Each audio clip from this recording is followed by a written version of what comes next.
most of us here on our channel are competitors and either kind of high up in the competitive ranks, working their way up the competitive ranks, considering turning pro. Some of our friends here have recently turned pro.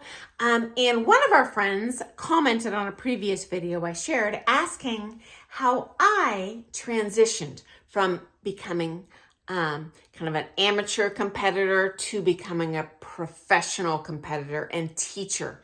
Okay, guys. So back in the dark ages, when I started competing, the NDCA and USA Dance rule books prohibited amateurs from teaching at all. So it was a bit like baptism by fire when I turned pro. I had to go from 100% amateur, no experience teaching whatsoever, to the next day, well, I'm a pro. And fortunately, those rules have changed since then. And I might share another video on why I think that's a good idea. But anyway, here goes. When I decided to turn pro, probably 6 months before, my partner and I met with our coaches to discuss kind of how does one even do this? And they were like, you know what? The transition to competing is actually quite easy. It's really no different than competing open amateur. And at that point, we were definitely championship level dancers. They said the transition to teaching is going to be much more difficult. And so here's how we went about it. Number one, we hired someone to build a good website. And certainly this day and age, you need a website to promote yourself. I would highly recommend you not bother promoting yourself to the local students. Because even the students that proactively were contacting us for years when we were amateur dancers, oh, we can't wait for you to turn pro. We're going to book all these lessons with you. Ghosted us when we turned pro, which is fine. I don't care about existing students. My grandmaster evil plan was to grow more dancers and to increase the size of our community, not leech off of other teachers' students, okay? And so definitely number one, set up a website long before you actually turn pro, okay? Okay, number two, leading up to that day that we announced, we definitely prioritized social dancing over our competitive career. It was a temporary change, but unless you are visible in your local dance community, no one's going to even know to refer friends to you for lessons, okay?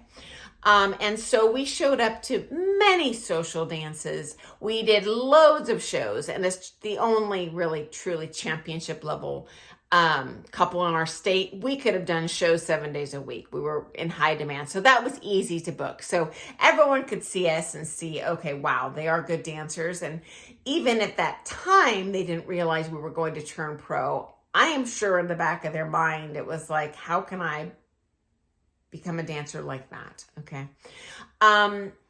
Next up, we made a strategy before making the announcement. So first, we made an announcement at a dance way outside of our community that we were confident it would not get back to our local ballroom dance community, that we were going to turn pro. And so we taught at the dance that night, and then did a show during the dance that night. And then at the end of our show, we said, okay, we have a secret. Don't tell anyone, but this is happening, which was awesome because they immediately, when we, gave them a timeline of when we were going to turn pro, they immediately booked us to go down there and do visiting coaching, okay? Which was great. That was wonderful. And we did do social dances and shows really anywhere within 5 hours driving distance of where we lived, okay? Next up, we did officially make the announcement at a local ballroom dance club. It was not affiliated with any studio because I didn't want to go poop in someone else's teepee, and I fully planned on teaching in my own studio, not with any local dance studio. I didn't want to be affiliated with anyone, wanted to just have my own happy little universe, which I did. It was awesome. Highly recommend. So anyway, and that way too, guys, I didn't have to announce to any pros in town that we were turning pro. We just did it and we were off and running the next day teaching, okay? And so we did the pre-dance lesson at this local dance club, again, not associated with any local studio. We did the show, and then at the end of the show, we announced that we were turning pro the next day. And related to that, immediately the next day, we had 3 hours of group classes scheduled that afternoon. We also scheduled a weekly ballroom dance social party that we would host for way cheaper than any other dance in town at that time. The going rate was maybe $12 admission. We did a $5 admission weekly dance. And I got this idea from Rogers DANCESPORT in New Jersey. They actually had a free weekly studio for their existing students. Now me as a pro with no students and fully anticipating this was going to take a decade to build up a clientele. It ended up not being the case, but I didn't know what I was in for. So we charged $5, which everyone in town and their dog wanted to come to a cheap dance. Hey, why not? And honestly, guys, I spent all of that money, not only on the renting the hall for that, but I had a nice food spread as well. And my goal there was to make the venue comfortable for people who had never danced before, because that really was my target audience, was bringing people into the community. And so the next day, we hosted 3 hours of dance classes. The next day, we hosted 3 hours of group classes, followed by a dance party. And that was on our books from then on for the next, 20 years, okay? And we definitely built a clientele significantly faster, in my opinion, by having the weekly dance where we taught the pre-dance lessons so they could test drive the merchandise without intimidating their home pro. And I didn't care if they took lessons with me or not, but my hope was that they would like the lessons, and when they ran into someone that was brand new to dancing and maybe wanted to try a lesson, that they would book with me. Also, guys, as a strategy, I did not price competitively, price my group classes or my private lessons. As a matter of fact, I intentionally charged more than the local pros because my concern was I knew if I did go $1 cheaper than them, they would say that I was stealing all the clients, I was undercutting the pro community, blah, blah, blah, blah, blah. And so I just immediately priced myself over what everyone else was charging in the state. And to boot, I was a better dancer. Like, I'm going to charge for this skill I have personally invested a couple $100,000 in, and years and years and years and years of education, right? And self-sacrifice. So, I opened up, and immediately, like that first night, we must have had 100 people at our dance, and the ball was rolling. Game on, okay? I also changed the pricing structure of anything I had ever seen in another ballroom dance studio in our state. And that is, I introduced stratified ballroom dance classes. So beginning, intermediate, advanced. And the advanced classes, I required instructor pre-approval to attend. I don't know why no one thought of this before me, but this was a no-brainer. I just felt, and I didn't do it really to attract the good students.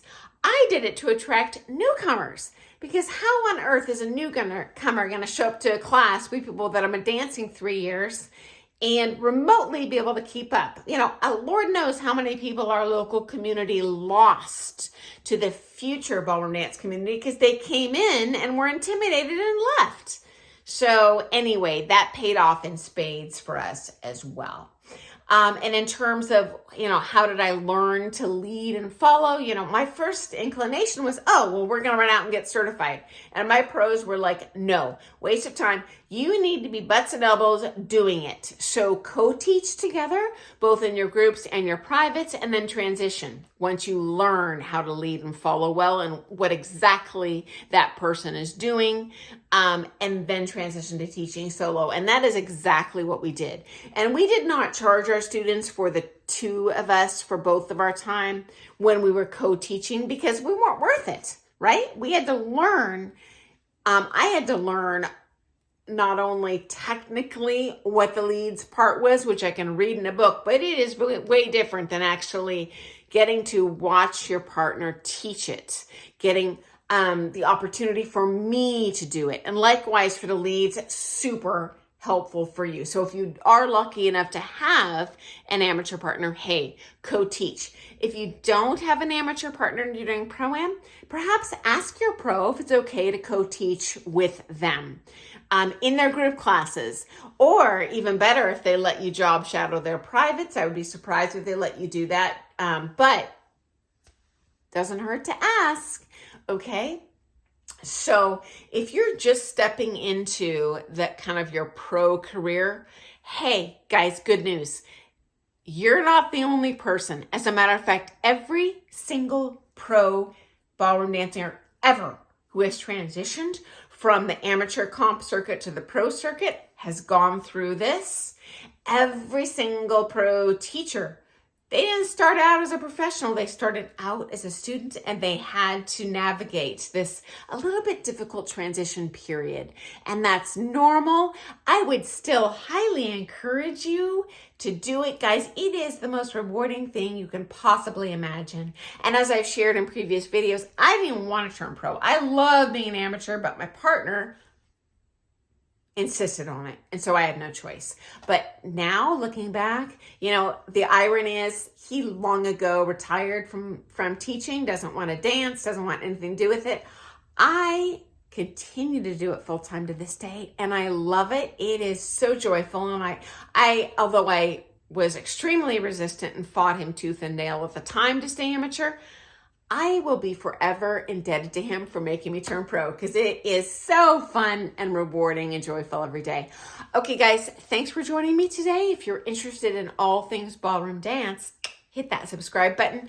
I talk about all sorts of ballroom dance topics here every day. Sometimes horror stories, sometimes funny stories, sometimes advice for competitors that I wish I would have heard, 30 years ago. So if you like all things ballroom dance, hit that subscribe button. And I love your comments. Thank you so much to our ballroom dance friend for asking this question, because every day, honestly, guys, I waste a lot of time just thinking about what do I think people would want to hear about. And then when someone asks a question, I'm like, oh my gosh, amazing. I wish someone would have told that to me early on. So thanks for joining me today. I'll see you first thing in the morning. Happy dancing, guys. Bye.